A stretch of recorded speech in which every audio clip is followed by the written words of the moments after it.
The moment I opened that email, I knew my entire marriage performance staged for someone else's benefit, and I had been playing my role perfectly without ever seeing the script. I am 31 years old. I work as an HR director at a mid-sized healthcare network in Columbus, Ohio.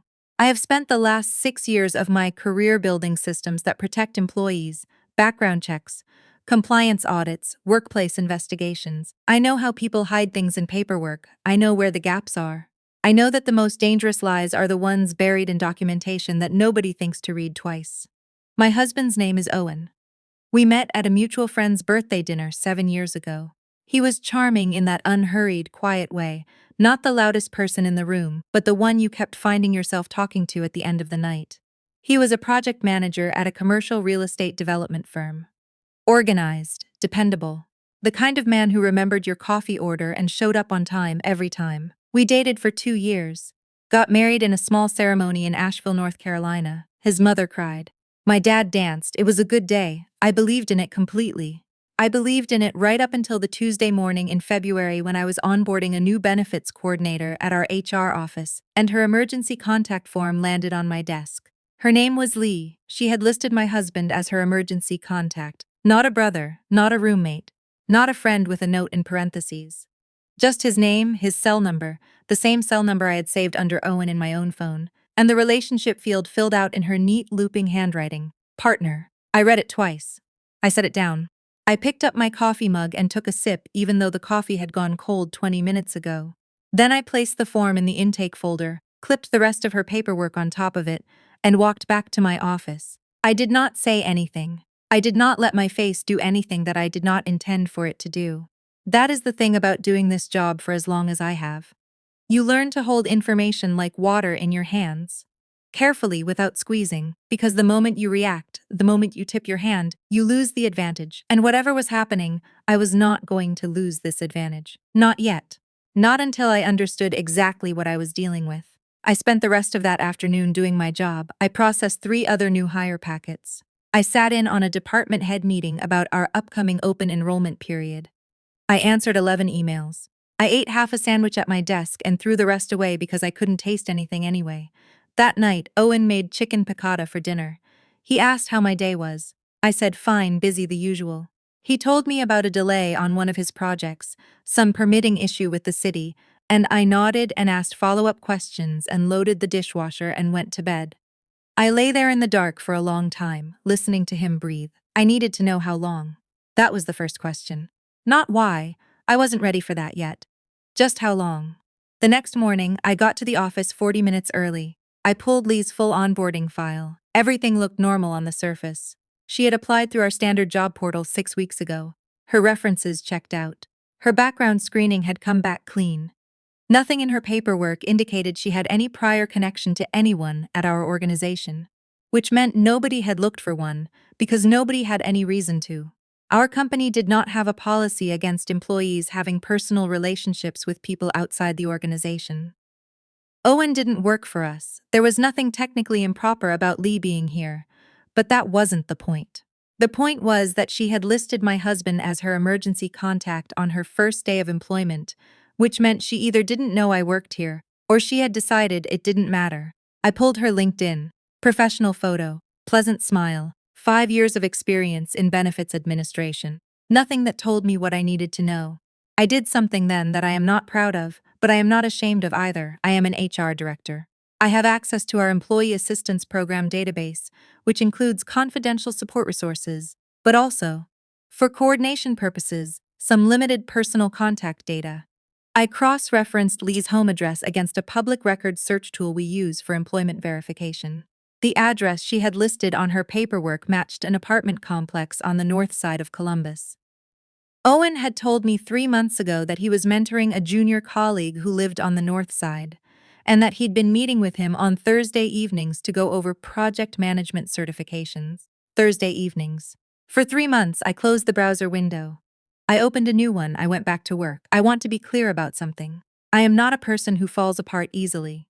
I grew up watching my mother manage an entire household, a part-time nursing job, and my grandmother's declining health simultaneously without ever letting any of us see her come undone. She used to say that falling apart was something you did in private, on your own time, and that the world did not pause you to wait for you to collect yourself. So you collected yourself first, and you fell apart later, when it was safe. I have always done things her way. So I kept going to work. I kept being pleasant to Lee, who was by all accounts good at her job and perfectly professional in every interaction we had. I kept cooking dinner with Owen and going to our Saturday morning farmers market and watching whatever we watched on Sunday nights. I kept being a wife. I kept performing the life we had built together, and I watched him perform it right back at me, and I thought about all the Thursdays. At the end of Lee's second week, we had a department lunch for the new hires. I sat across from her at the table. She laughed at something a colleague said. She had a good laugh, open, unguarded. I watched her and I thought she might not know who I am, or she might know exactly who I am. And I could not tell which one it was. That night, I sat in my car in the driveway for 20 minutes before I went inside. I called my sister Monica the next morning. She lives in Cincinnati and she is the only person in my life who I trust completely with anything that matters. I told her what I had found. There was a long silence on the other end of the line.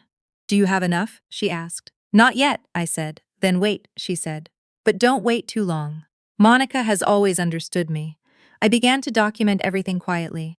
I am careful about what I access and how because I know the rules better than almost anyone, and I was not going to compromise myself legally or professionally over this. But Owen was not as careful as I was. He used a shared cloud account for our household expenses.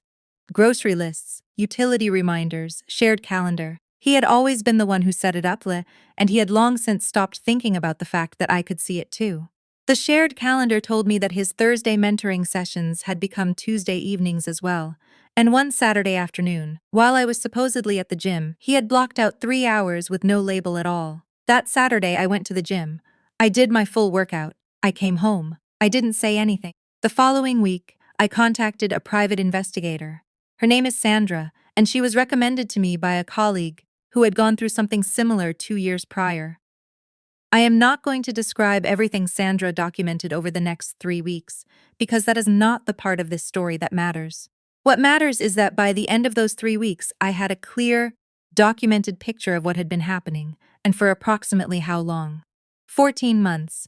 Lee had been in the picture for 14 months, which meant that when Owen and I had flown to Portland for our 4th wedding anniversary, and he had held my hand at the airport and told me he was grateful for our life together, he had already been seeing her for 6 months.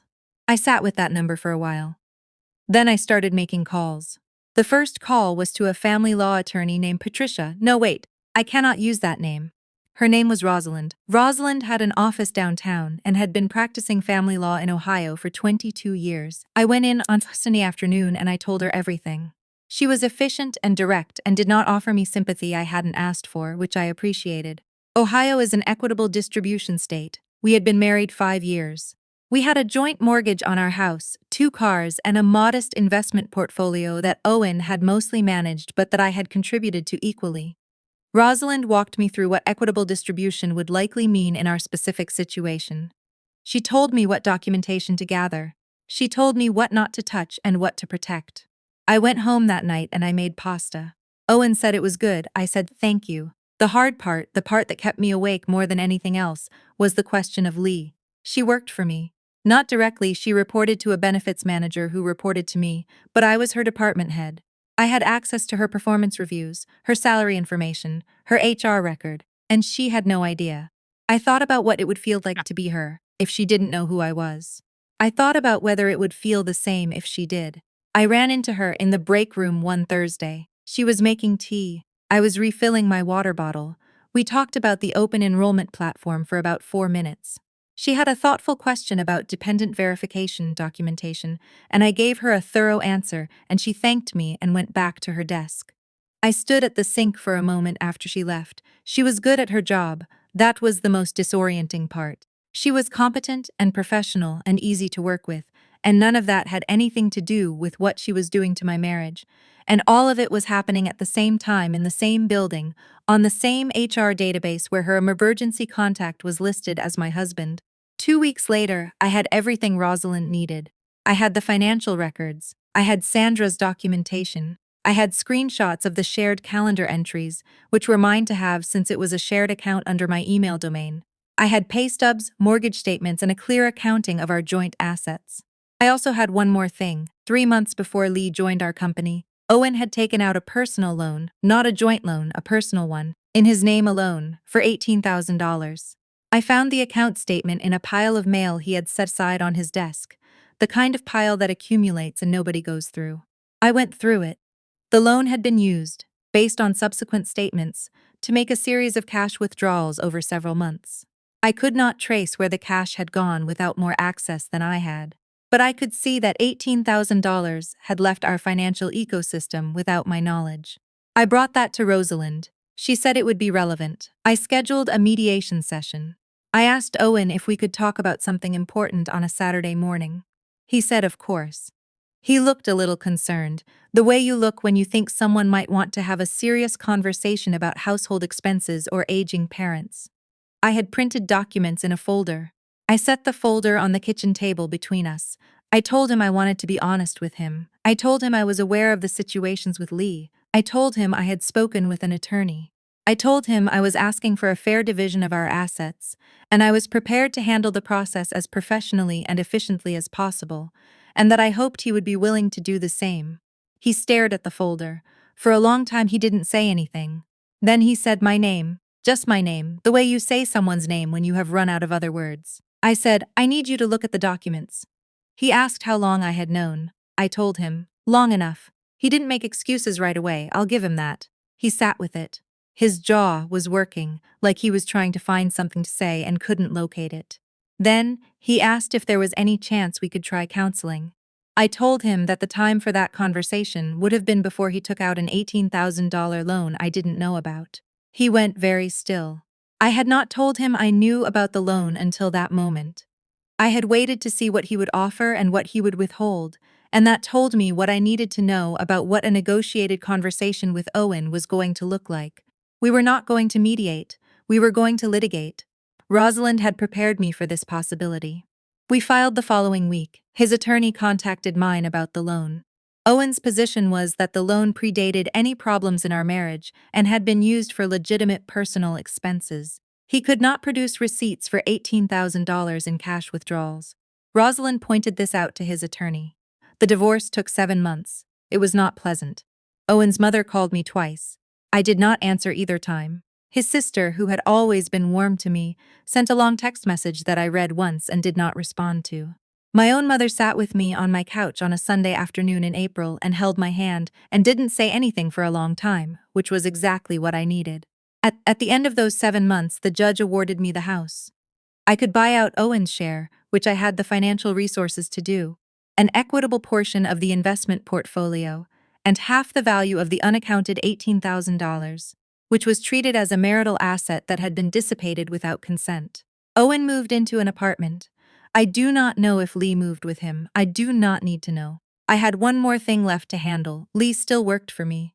Technically, as I noted, she was not subject to any HR policy violation because Owen did not work for our organization. But I am the one who reviews departmental structure, and 6 months after the divorce was finalized, a reorganization of our benefits administration team moved her position under a different division with a different HR director.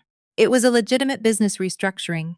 We had been discussing it for over a year, and it was handled entirely above board. She was transferred, not terminated. Her record was clean. Her benefits were unaffected. I want to be clear about that. I did not use my position to harm her professionally. That would have been a violation of the trust my organization placed in me, and it would have made me exactly the kind of person I have spent my career protecting employees from. But I also did not have to keep her on my team, so I didn't. The day the transfer paperwork was finalized, I went home and I made my mother's chicken soup from scratch. The kind with the egg noodles and the dill that takes 3 hours and makes the whole apartment smell like every Sunday of my childhood. I ate a bowl of it at my kitchen table, in the house that was now mine, and I called Monica and told her it was over. She asked if I okay. I thought about it for a moment. The real answer was, I was not okay yet, but I was going to be, and I knew the difference between those two things, and knowing the difference was enough. I'm getting there, I said. She said, that's the right answer. I have been in this house for 8 months now. I refinished the floors in the living room. I planted a garden in the backyard. Basil, one struggling zucchini plant that I have decided to root for. I sleep well most nights. I go to work and I do my job and I protect the people in my organization with the same care and rigor I always have, maybe more. I learned something in those months of watching and waiting and holding everything carefully in my hands. I learned that the most powerful thing you can do when you discover you have been deceived is resist the urge to react and choose instead to respond. Reacting is noise, responding is strategy. I had the documentation, I had the attorney, I had the patience, and in the end, I had the house.